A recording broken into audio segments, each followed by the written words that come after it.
नमस्कार दोस्तों, study point 99 पे आपका स्वागत है। आज हम इस वीडियो में बात करने वाले हैं आचार्य रामचंद्र शुक्ल जी का साहित्य परिचय।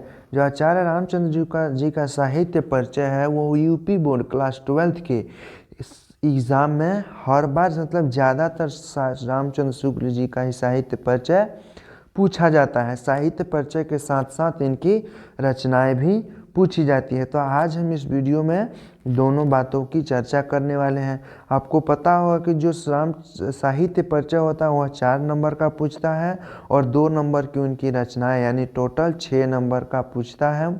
आपको एग्ज़ाम में 3 टॉपिक देगा, 3 राइटर का नाम देगा, उसमें से किसी एक को आपको लिखना है। तो यदि आप रामचंद्र शुक्ल जी का साहित्य परिचय आसान भाषा में समझना चाहते हैं तो इस वीडियो पर लास्ट तक बने रहिए। तो चलिए वीडियो को हम लोग स्टार्ट करते हैं। ये हिंदी साहित्य में आचार्य शुक्ल जी का प्रवेश कवि और निबंधकार के रूप में हुआ। रामचंद्र शुक्ल जी का साहित्य में प्रवेश कवि और निबंधकार के रूप में हुआ।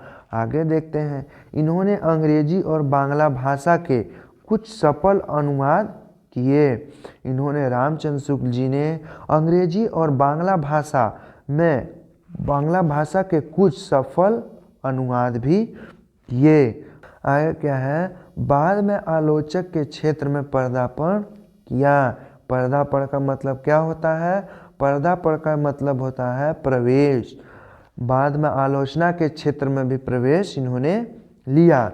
और क्या है, और हिंदी के युग प्रवर्तक आलोचक के रूप में प्रसिद्धि प्राप्त की। जो आचार्य रामचंद्र शुक्ल जी थे उन्होंने आलोचना के क्षेत्र में भी प्रवेश लिया और हिंदी के युग प्रवर्तक समालोचक के रूप में प्रसिद्ध हुए। और आगे क्या है, इन्होंने सैद्धांतिक और व्यावहारिक दोनों प्रकार की आलोचनाएं लिखी। डॉक्टर रामचंद्र शुक्ल जी ने सैद्धांतिक और व्यावहारिक दोनों प्रकार की रचनाएं लिखी। आगे देखते हैं क्या है। आगे यह मनोवैज्ञानिक निबंधों के भी प्रणोत हैं।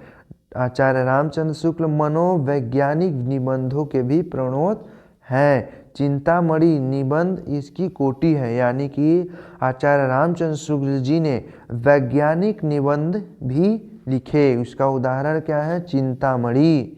और आगे देखते हैं क्या है। तुलसी, जायसी और सुर पर इन्होंने लंबी व्यावहारिक आलोचनाएं लिखी। तुलसीदास और जायसी और सूरदास पर इन्होंने लंबी व्यावहारिक आलोचनाएं लिखी हैं। किसने लिखी हैं? आचार्य रामचंद्र शुक्ल जी ने। आगे देखते हैं क्या है।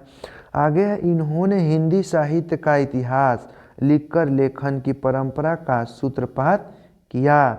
इन्होंने हिंदी साहित्य का इतिहास लिखकर लेखन की परंपरा का सूत्रपात किया। आगे देखते हैं। इस प्रकार शुक्ल जी की उच्च कोटि के निबंधकार, श्रेष्ठ आलोचक, गंभीर विचारक और कुशल साहित्य इतिहास के लेखक थे।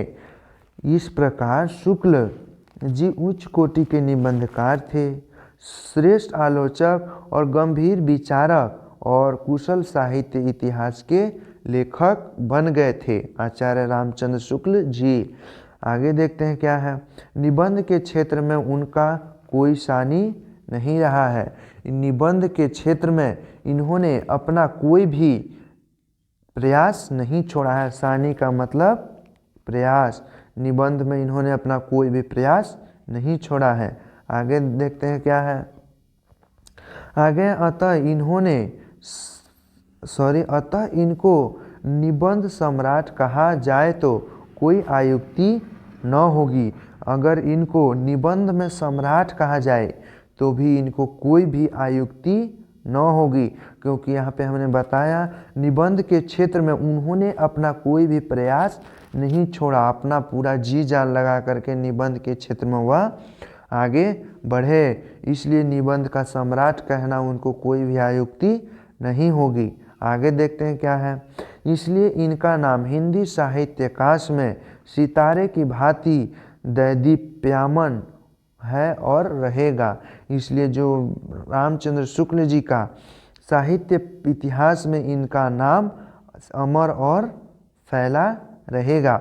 चलिए इनकी रचनाएं हम लोग देखते हैं।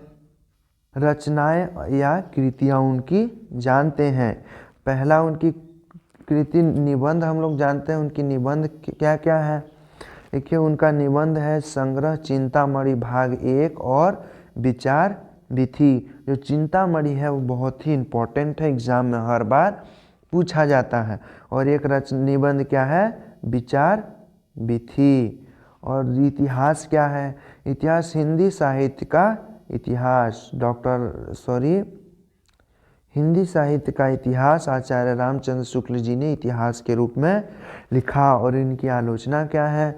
सूरदास, रश्मि मानसा और त्रिवेणी। संपादन क्या है? जायसी ग्रंथावली, तुलसी ग्रंथावली, भ्रमर गीत, सार, हिंदी शब्द सागर, काशी नगरी प्रचारिणी पत्रिका। जो है काशी नगरी प्रचारिणी पत्रिका है, इम्पोर्टेंट है। और क्या है? आनंद कंदावनी, ये भी इम्पोर्टेंट है। तो जो आज हमने इस वीडियो में आचार्य रामचंद्र शुक्ल जी का साहित्य परिचय और उनकी रचनाएं जाना, तो वीडियो आपको अच्छा लगा होगा। तो वीडियो को लाइक और चैनल को सब्सक्राइब जरूर कीजिए। तो फिर मिलते हैं इसी तरह के नए वीडियो में। तब तक के लिए धन्यवाद।